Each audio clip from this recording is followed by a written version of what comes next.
Gospod predsednik, zanima me komentar odločitve komisije za privatizacijo Telekoma, pač ta ne gre od prodajo. Kakšen bo zdaj, kaj se bo dogajalo s Telekomom in kaj to pomeni za nadaljni proces umikanja države iz gospodarstva? Torej, ta proces se bo nadaljeval. Jaz upam, da bo imel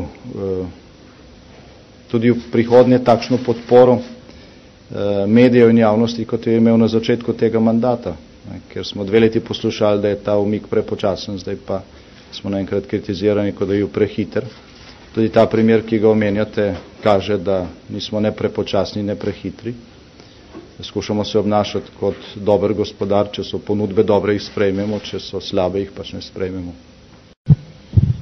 Primosti med dnevnik, glede Telekoma in Triglava, ali potem takem ne izključujete možnosti javne prodaje delnic kot v primeru NKBM tudi pri katerem od teh 2 subjektov, se pravi Triglavo in Telekomu, še v tem mandatu?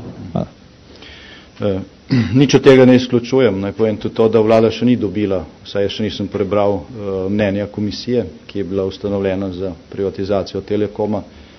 Potem, ko bomo videli, kakšni so bili razlogi te komisije za to, da je zavrnila te ponudbe v zadnjem razpisu, ob zadnjem razpisu in ali ima, ko bomo videli, kakšni so drugi predlogi, se bomo pač odločili.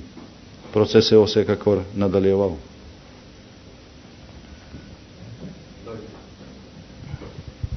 To je za Javornik Finance. Kaj pa o zavarovalnici Triglav, a lahko poveste, ker zadnje informacije so bile že kar neke stare, da ta zakon o privatizaciji se v bistvu še naprej strokovno usklajuje? Ne, če se strokovno usklajuje, mislim pa, da Ministrstvo za finance išče rešitev, kompromisno rešitev med predlogom, ki ga je izdelal Državni svet in med variantami, ki so ostale na razpolago potem, ko je referendum o eni od možnih rešitev padel. Se pravi, stvari ali pa rešitve, ki so na voljo, je pač potrebno iskati znotraj možnosti, ki so še ostale. In kolikor vem, se to dogaja.